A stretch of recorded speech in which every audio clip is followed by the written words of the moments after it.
Olá, amigos, sejam bem-vindos a mais um vídeo do meu canal. Eu sou Lucas Knipe e olha, estou quase sem palavras. Se eu estivesse, o vídeo não sairia, mas o Botafogo humilhou o Flamengo hoje. Uma goleada por 4-1 que saiu muito barata e perderam até pênalti no jogo. Esse é o tipo de resultado que vai colocar uma pressão gigante em cima do Tite, visto que ele foi contratado por ser o melhor técnico brasileiro, né? Que ele poderia dar aquele equilíbrio necessário, não um técnico que vai atacar demais e defender demais. Mas eu acho que esse jogo significa muito quanto que os técnicos brasileiros estão para trás. O quanto que os técnicos brasileiros eles devem em relação aos estrangeiros, né? E assim, o Arthur Jorge é um técnico que estava no Braga na temporada passada e ele deu um senhor baile de tático em cima do Tite, né? O Tite é o melhor que o futebol brasileiro tem de oferecer taticamente, mas ele não é o bastante, né? Porque assim, 4-1 para o Botafogo, uma goleada que, como eu disse, saiu barato, porque o goleiro do Flamengo, né, o Rossi, ainda defendeu o pênalti, ainda catou muito bem. E a questão é, a gente teve uma atuação em que você vê o volume de jogo criado por um time para o outro que fica assustadora a discrepância. Tem uma estatística que ela não é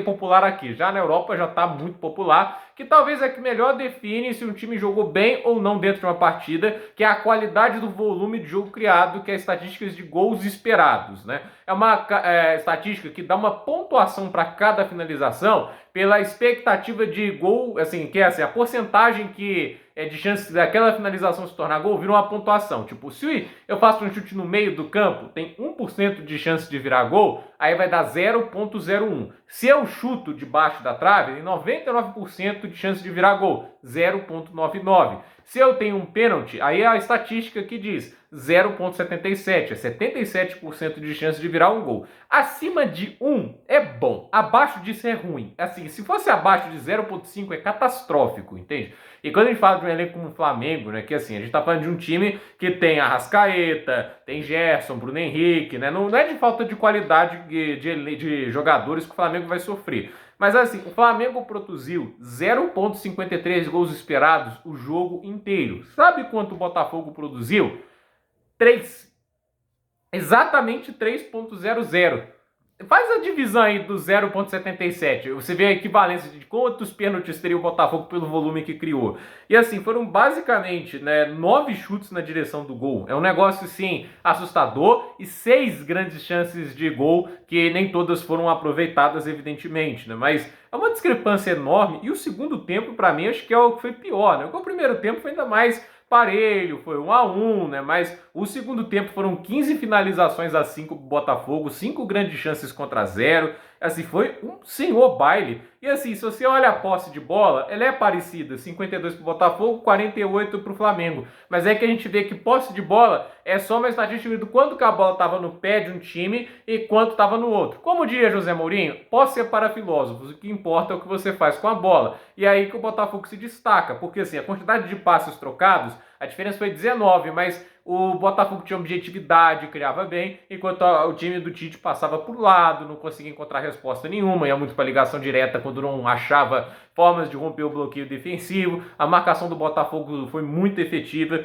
e é a diferença que a gente vê do Arthur Jorge para o Tite. E eu acho que esse é o tipo de jogo que frustra muito o torcedor do Flamengo, porque é uma diretoria que se gaba de ter um orçamento gigante, bilionário, entende? Mas assim, é o time bilionário que tá tomando 4-1 do rival, né? Tipo, desse jeito, né? Assim, levando esse baile que pra muitos saiu até barato, né? Tem técnico de seleção brasileira, tá tomando um 4-1. E assim, a culpa não é só do Tite. O Tite tem responsabilidade, porque é um técnico que, ao meu ver, tem suas virtudes, mas também tem limitações. Ele não foi campeão da Copa do Mundo com o Brasil apenas porque teve azar. Tem muito do dedo dele nessas eliminações. O Brasil, pra mim, não jogou bem a Copa de 2018. A eliminação pra Bélgica, ela era muito possível e veio. A partida contra a Croácia tá total na conta dele, porque o time é completamente perdido desde o primeiro minuto, meio campo desconjuntado, aí o time consegue abrir o placar no brilho do Neymar e ele mantém o time completamente perdido, deixando a Croácia marca um gol de contra-ataque quando estava perdendo. Olha o absurdo disso, isso está na conta do Tite, e ele não consegue conduzir também lá a disputa de pênaltis, não tem ali a palavra para ditar ali, né, tipo, quem que vai bater primeiro ou não. Ainda teve aquele negócio que ele saiu, né, tipo, do estádio, né, depois que aconteceu a cobrança, né, e depois falou que é ele assim mesmo. Então, assim, O Tite tem responsabilidade, mas não dá para tirar a responsabilidade mal do Marcos Braz, né? Porque assim, ele tem um orçamento de 1 bilhão e as contratações dele são assim, tem o De La Cruz, assim, vou falar a verdade, né? Uma criança poderia ir atrás do De La Cruz do mercado, né? Não é uma surpresa que ele jogue bem, mas eu fico pensando, ele tá pro sistema de meio campo do Flamengo, uma boa contratação. Agora, a defesa era o ponto crítico do Flamengo para o meio-campo. Meio-campo, ok, uma ajuda bem-vinda, ele está ajudando muito, mas a defesa tem um lateral direita que, assim, o Wesley é o titular, muito criticado, tem problemas. Ele teve alguns bons momentos na temporada, teve, mas ele também tem momentos ruins. Esse jogo foi um deles. E o que eu quero dizer é simples, né? Quem que eles contratam para o sistema defensivo? É o Matias Vina, pro lado que já tá o Ayrton Lucas. Entende? Já tinha um lateral ali, ok, profundidade. Mas é lateral direito, não vai contratar ninguém? Não contrataram. O zagueiro que eles contrataram, o Ortiz, tem jogado mais no meio campo que na zaga. Então, assim, é muita falta do senso de prioridade. Para mim, a contratação que resume muito isso, que eles tentaram e não conseguiram, é a do Claudinho. Porque não tinha necessidade alguma do Claudinho. Daí a gente vai falar, ah, não, ele é bom. Né? Eu não estou entrando no mérito se ele é bom ou não. Eu estou falando que não tinha necessidade. Gente, não precisa do cidadão ali. O time já tem o Arrascaeta, já tem peças ali, o De La Cruz pode jogar ali. Entende? O time precisa de defensor, precisa de zagueiros, de laterais. Assim, os caras não têm noção básica de futebol. Assim, é cara de palanque, de gogó. E assim, não adianta você colocar um orçamento bilionário na mão de um idiota. Não vai dar certo. O Botafogo gasta uma fortuna. Mas olha os caras que eles trouxeram. Thiago Almada, eles trazem ali o Igor Jesus, que jogou pra caramba hoje. Trazem ali também o Luiz Henrique, que tá jogando uma barbaridade.